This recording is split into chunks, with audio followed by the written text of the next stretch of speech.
laptop, so I should be able to get up and running pretty quickly. Or at least I don't have an excuse if I can't.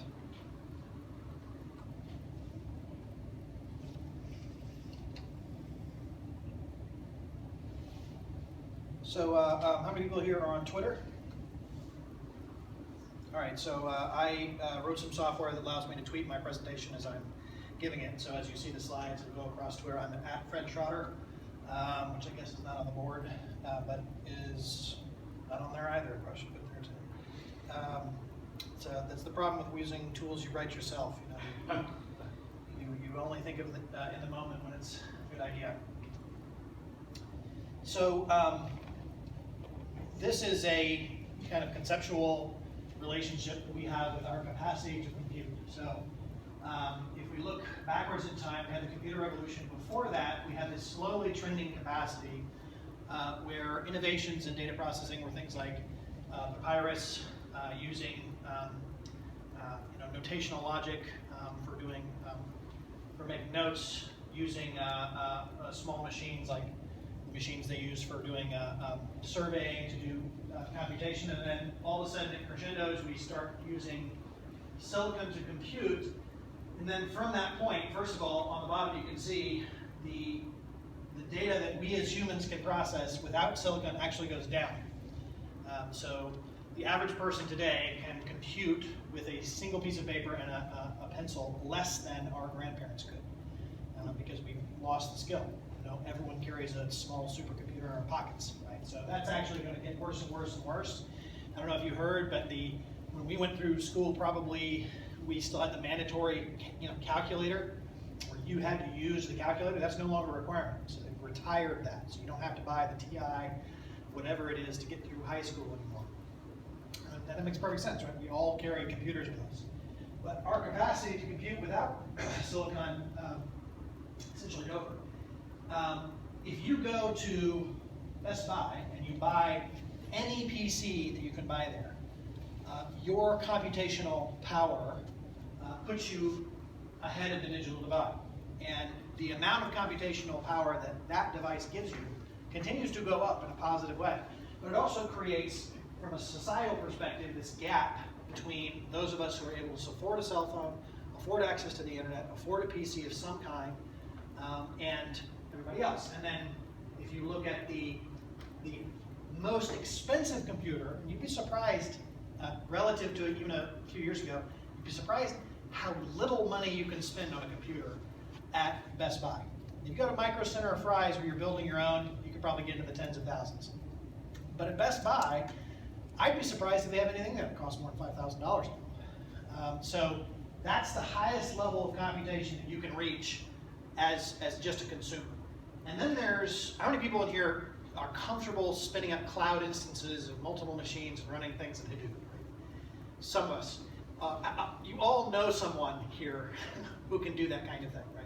Access essentially to cloud level computational. That's another divide, right? The computations that I can do if I wanted to are the kinds that are required to do supercomputing for physics analysis or genomics analysis. I can have access to those things because I am a participant in the cloud level computation, but I don't have those anymore, but I have access to them. So there's another divide that's created, I think, between the people who have the capacity to essentially rent supercomputers in a convenient way and people who have access to merely retail computing power. Does that make sense? I mean, this is not different than we're studying. I put no dates up there.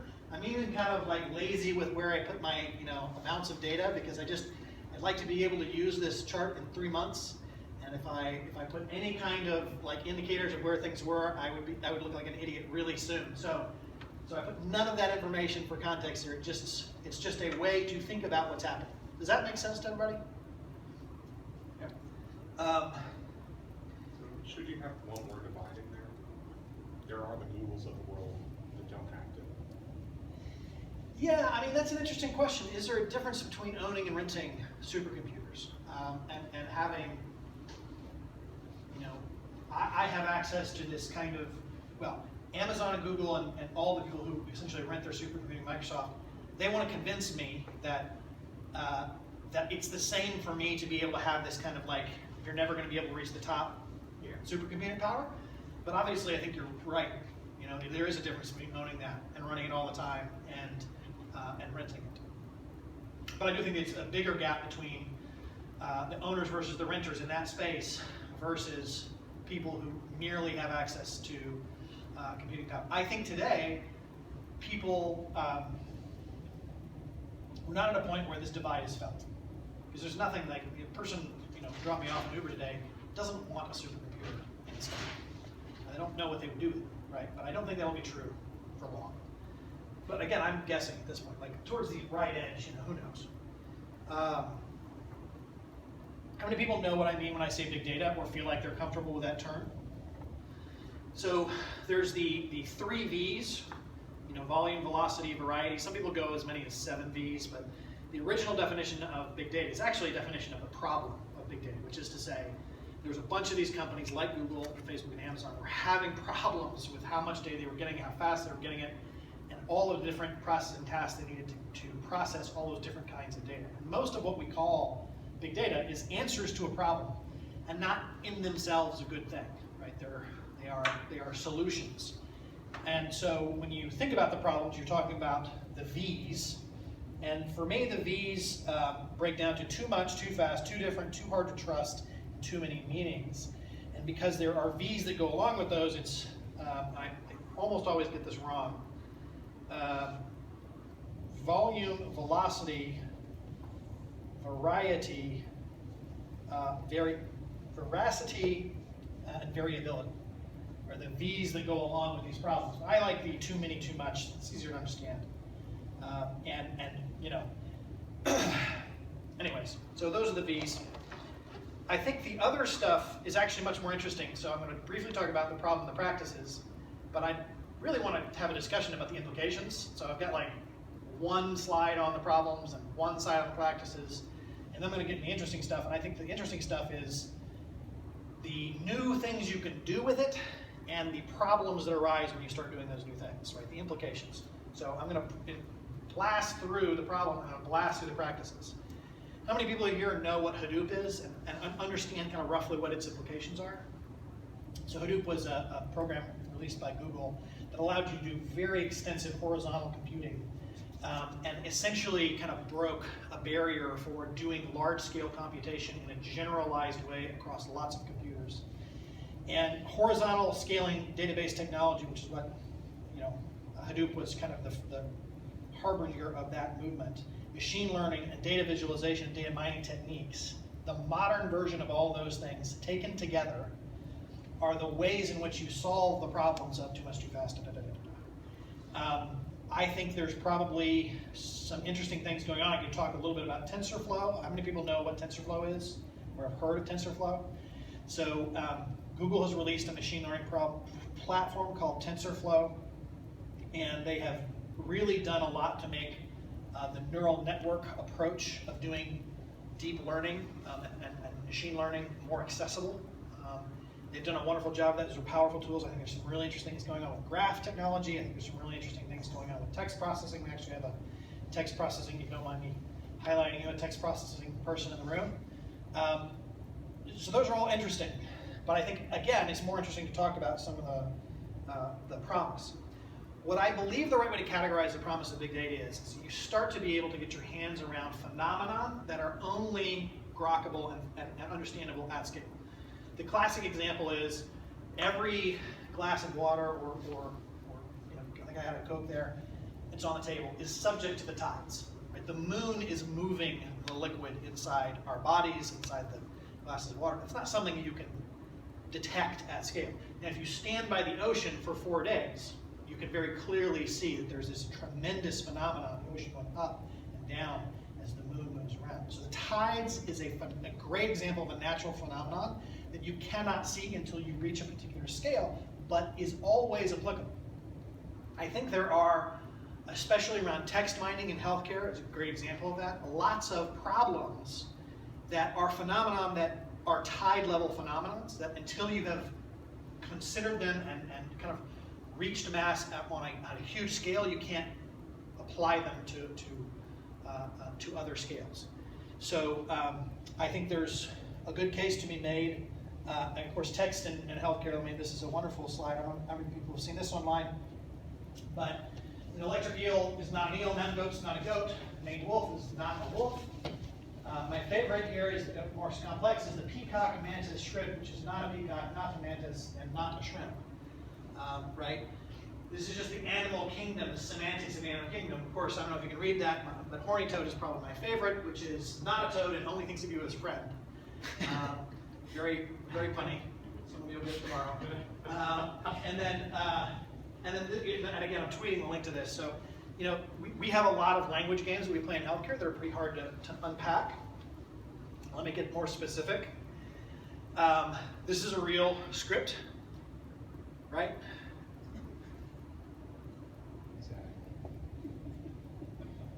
So this happens when you have language generation occurring without a check to make sure that the language generation makes sense. And it's interesting, I'm going to show you one more of these, but I've had people in the health IT industry come up to me and say, I know what software was used to do that, because you can actually spot the patterns that they use.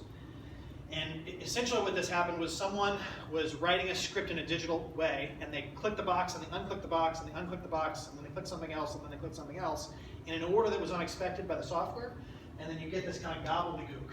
Or a slightly more humorous version.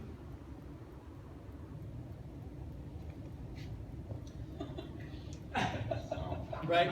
So again, real prescriptions, right? You click the right box, you unclick the box, maybe, oh wait a minute, and then press go, and next thing you know, you've got this really strange things. I collect these, so if you ever see one online, please remember to send them over to me. That one's my favorite.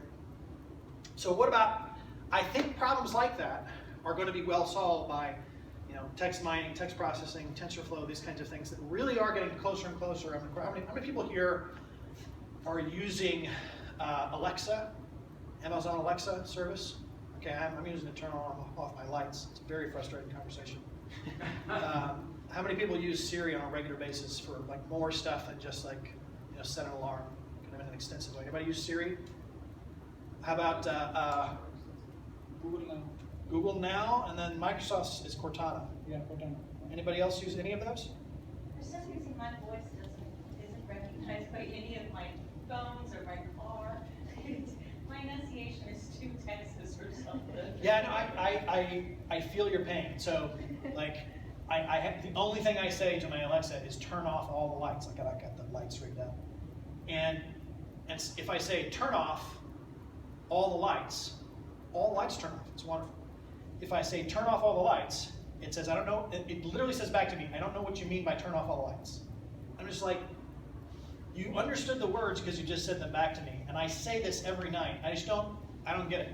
It's a miracle that it works at all, right? So as an engineer, I'm like humbled by the complexity. As a user though, it is a little frustrating. So this is actually the last issue of XKCD, which is my favorite webcomic by far. This is the black box problem. How many people know what I mean when I say the black box problem? The black box problem is that we are optimizing a machine learning system, and the machine learning system is just some math, and out the other side comes the answer. And we don't really track very well how well that's working out. And the pile of math does not understand the actual context of what you're saying. And I think this is the beginning of the peril. How many people, how many people know what I mean when I say strong AI? Strong AI is artificial intelligence which is in every way as competent as a human being and more so. Big data, artificial intelligence, machine learning, those things are growing into what we call strong AI, which is where AI is beyond where humans are. And what we're going to have is kind of a reverse childhood, where in childhood, you, as a baby, you don't have any idea that there's a conversation that's going on that really does impact you. All of a sudden, as a toddler, you're kind of aware that there is a conversation, but you're not really able to participate in it. And then you kind of start participating in it in a clumsy way, and people tolerate, you know, the 6-year-old and 7-year-old, and they mimic you, and it's funny the way they kind of take on your mannerisms. And then all of a sudden, you grow a little bit more, it's 15, and you get to be in the conversation as a peer. And that's the relationship you have with your intellectual forebears, which are really your parents.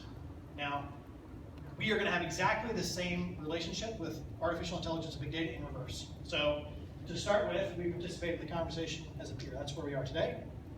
And then we participate in the conversation, but we're clumsily participating, and they kind of tolerate us because they want us in the conversation, but not so great. And then we're going to be aware that there is a conversation, but we're really unable to effectively participate, and then after a while, our level of awareness is simply not going to be able to keep track of artificial intelligence. This is the concern that AI policymakers have. And I think people talk about coming back to this place where we're not involved in a conversation and AI is just past us. It's the fear state that people, and that's a state that we can't get to that would be frightening. And I think we will eventually go there from a mathematical perspective. Is that 4 minutes? 3 minutes left. Okay. But I think people miss the fact that it's a progression. I think, let me see here. This is basically how I feel about politics. Sorry. I am just dubious that our current political infrastructure can handle artificial intelligence, because I kind of think this is what politicians do. It's worth just watching this a couple times. Understanding that it's never going to end. It's just a loop. This is how I feel about Washington. Every time I go to Washington, this is how I feel. Does Washington do nothing in a way that makes them feel fully participating, but not at all helping. So in terms of AI policy, I'm pretty sure that's where we are, right? We don't have, our politics is breaking down with no judgment on either side. Like, I don't view this as a Republican problem or a Democrat problem, but there's no discourse that's meaningful. And for something as subtle and complicated as the problem that I just outlined, we really need that conversation. I think what's going to happen is that conversation is going to move outside of government. And so places like this, as ironic as it seems, these are the kind of places that these decisions are going to get made. It's not going to happen in Washington. It's not capable of it. How many people know about the Target situation where they used data to predict when women would become pregnant? How many knew about that before they saw the slide? So the story there, which I am tweeting now, so you can actually find it on my timeline, is a Forbes column where Target presented a data scientist with a problem and said, if we can get a woman who is just having a child to decide to shop at Target, it's one of the times in a person's life when they make a bunch of decisions, and then if you make the decision to shop in a place when right after you're having a child, you'll shop there for the rest of your life. So it's worth millions and millions of dollars to convince a woman who has just had a child that Target is the place where she solves all of her problems. And so they wanted to know, can we use purchase decisions immediately before a child is born to figure out and predict when a child can do it? And the famous example is they sent a baby brochure to a man's home, and this man called Target furiously saying, you are encouraging my underage daughter to have sex. And it's totally inappropriate.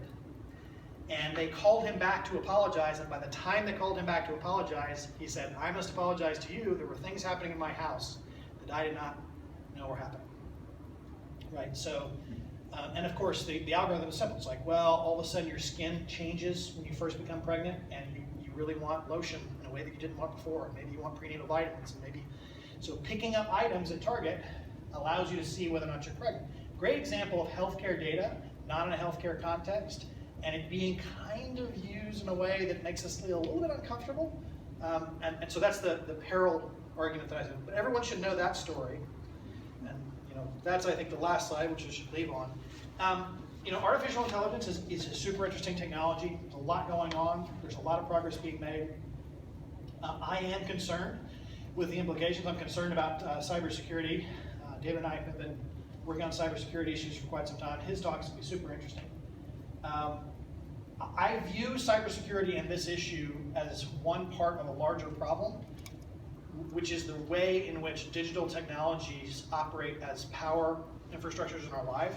I think the next generation of civil rights issues are going to be in the same way that in our parents' generation, whether or not you got to go into a restaurant and eat or use a water fountain was the measure of your civil rights. I think in the future is going to be access to and use of digital resources. And a hacker taking that away and a big company who's doing data analysis on you and maybe abusing their rights to change your credit rating. I think those are just different classes of the same overall problem, where people are doing essentially human rights abuses, but using digital technology to do them. So that's all I have to say. Thank you for listening, and I think we'll enjoy. I know David's gonna be cool, but he's not next. So I think. Unknown. Yes, absolutely. So let me switch over here. Escape. And we're gonna have a Q&A after all the presenters are done, so you guys have a chance to. Which one of these, before, as you come up, what was the name of your presentation? First one? This one? It's red, it's the red one. It's the there's red column one. Ah, there we bottom. go. That's so helpful. Mine's pretty red. Well, that makes sense. Oh yeah, that's right. All right, you're good, and my understanding is that one works. Okay, I'm low tech. So, welcome, thank you, Pinoy, for inviting me. So I'm local, I'm Oracle, but I'm local. I shared with several of you guys that my career has been kind of back and forth. For the last 25 years, I've been in healthcare analytics and healthcare IT. I'm on year 3 with Oracle as their director of product strategy for their solution known as Oracle Healthcare Foundation, which several clients in the room actually use it. But the idea about where we get to be a strategist, I've been an analyst, I've been a manager, I was the director of quality improvement at MD Anderson doing outcomes reporting. Started my career as an active duty Navy lieutenant in San Diego, part of the first ever population health program in the late 90s. So the idea of how do we use data that we have in order to impact and change outcomes. So my talk is very different from Fred's, it's going to be different from everyone else's, but the idea of meeting the underserved and the global population. My conversation with you guys today is to bring awareness to, we've got a healthcare, call it crisis, call it whatever you want, red, blue, we have a healthcare operations mandate. We have buildings, about 5,000 medical facilities, hospitals nationwide. On average, they make 2% margin, on average. That's for-profit, not-for-profit, faith-based, rural, CAC, all the above, 2%. That's compared, like if you get $100, if you get paid $100, you have $2 left over at the end of the month. That's it. So it's not as if we're fat because we're doing hospital work. Maybe the payers are, maybe other people are, but from a hospital practice, which really has the providers and the care teams that then enable the extra services for the third world country and for the mission trips and the physicians in the room that go off for a month to South America and to Africa, for extended services for the LGBT community, for the undocumented workers, whatever your politics, we gotta get this right of keeping the doors open for those 5,000 hospitals so that we can continue to provide the services for the group that pays. Now, some people only, Medicaid, the state engine pays about 60 cents on the dollar. So it's a loss, it is a loss, and that's the pain. Medicare, the elderly, about 80 cents on the dollar. The commercial, the employed folks like me, they want us in the building because we're about $1.20. So they get a premium for us, and that's how the market works right now. Is it a flawed market? Absolutely. I've been studying this thing for 35 years. But it's what we've got. And so my conversation with you, as brief as it will be, is just to inform you that there's certain things that we need to do to keep the doors open so that we can then have different investments and different ventures, and so we can have resources that are trained and able to go out and do that. Because if we can't keep our doors open here for the 700 million globally, or the 330 million in the US, we're not going to hit the next 6 billion. We're not.